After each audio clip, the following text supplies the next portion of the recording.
Thank you very much, Mr. Co-Chair.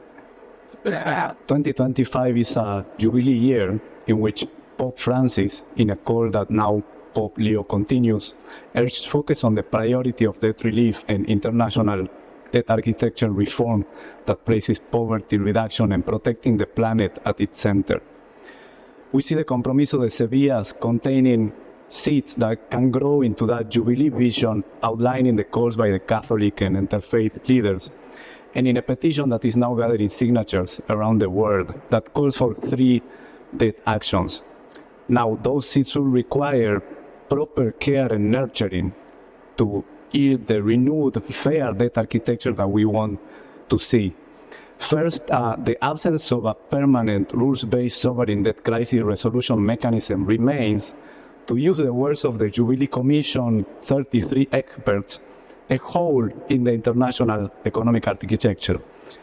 Therefore, we celebrate that the Sevilla FFD conference is the launching pad for a historical intergovernmental process to close gaps in the debt architecture, and we trust that the UN will be a suitable venue to find the balanced collaboration that proved elusive in other forums and bridge the views of debtors and creditors on the multiple items that can make the resolution most effective. Second, fixing the current debt crisis. Poor countries pay debt service twice the levels the HIPC countries were paying in the late 1990s as a proportion of revenue. Let me be clear, that is the metric to use to compare the present moment to the HIPC time.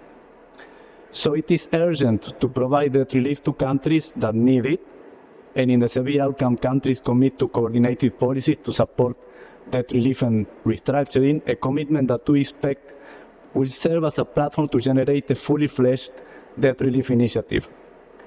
And third, we have to prevent the reemergence of cycles of debt. For this, we look forward to the Compromiso de Sevilla initiatives on responsible lending and borrowing, debt transparency, and tackling corrupt debt. Plus, we have to recognize that debtors exposed to recurrent external shocks need additional protections to keep debt manageable. So the agenda in the Sevilla outcome on debt pause, the state contingent and force majeure clauses should lead to broader support to a use and coverage of those clauses.